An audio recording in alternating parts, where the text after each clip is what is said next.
Hi, everyone. You just put your hand in my face. Again. I'm sorry. Well, this is where we're at. And in this video, you're going to see how we get there. Well, kind of. You get to see a little bit.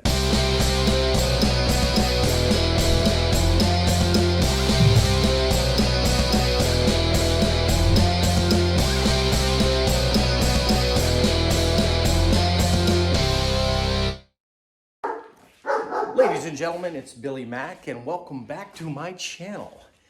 Since I do not have the flaring tool for the brakes or the rivets to assemble the door, we're going to let the primed parts sit for a little bit longer so there's no shrinkage in the primer before I block everything out. I think it's time now to install the Motion Raceworks steering shaft. So I had the steering shaft in there to make sure everything's good, and well, it's good. It fits well. So this is your firewall cover. It gets screwed in. There's 3 holes. This plate at the bottom. It's got 4 rivets, and you can adjust that and kind of put your rivets where you need them, wherever you need this steering shaft to sit. It also comes with hardware. So this is the hardware. You have 2 spacers for the back, all new bolts and nuts and washers. So good little kit. Comes with the steering shaft when you purchase it. So what I'm going to do is I'm going to clear this stuff out of there. We'll get to mounting the steering shaft. So as you can see with this plate, the grommet moves around, and then wherever you find you need it, you drill your holes, toss in your rivets.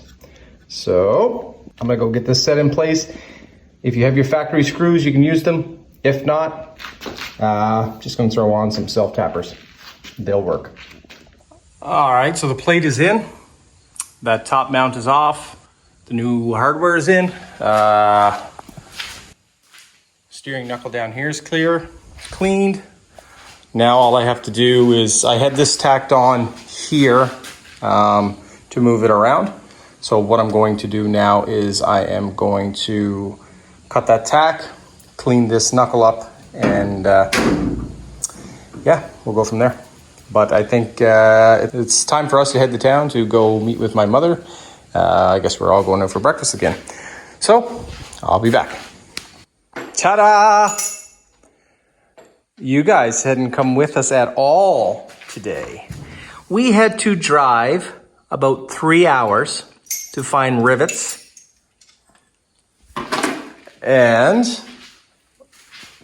this is the results. Doors together. Everything's seated up here. Just gonna fix a little bit of this rubber here, I guess. She's kind of pushing itself in there. I'll take that down now before we go in.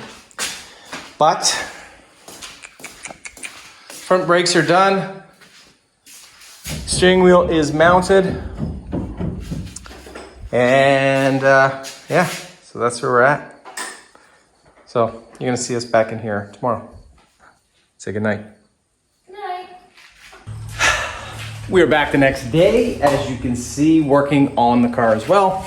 Day to put the seats in, and gas lady's here. Have all of the dash parts dyed already, ready to go. Process on this is pretty simple.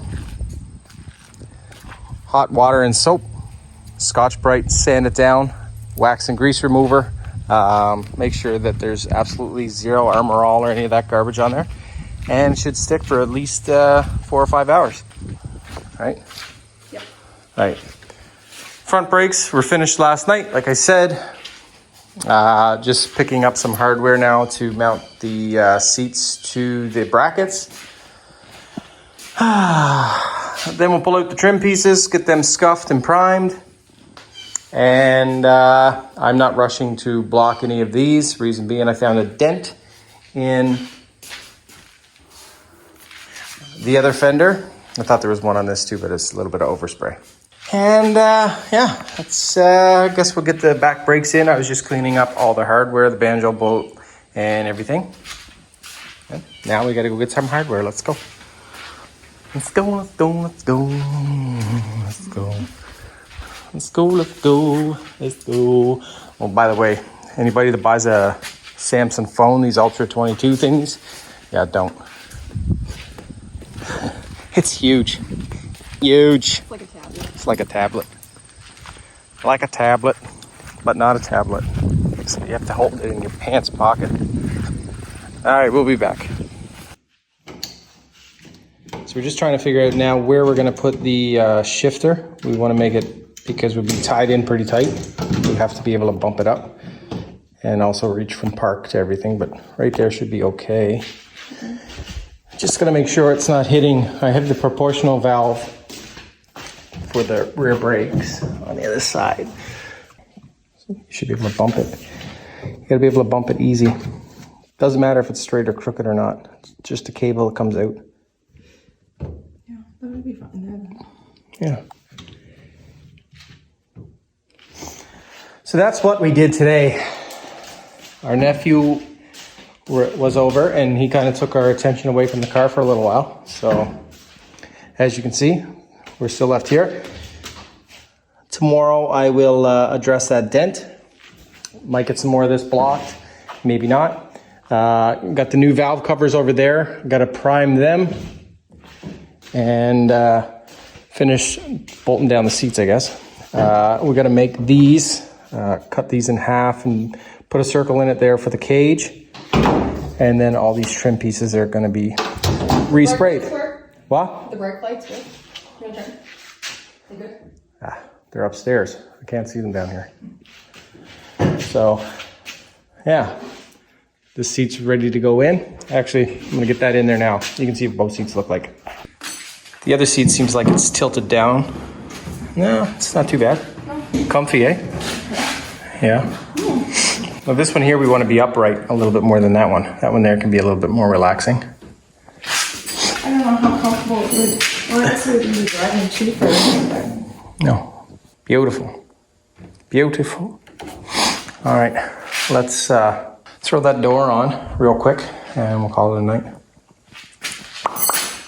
We got 2 doors, 2 seats, a steering wheel, two brakes, and I think it's ready to be driven. Not quite.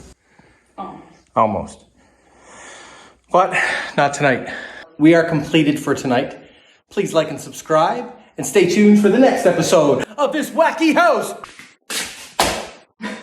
It's not called This Wacky House. It's Billy Mac Builds. And welcome back to my garage.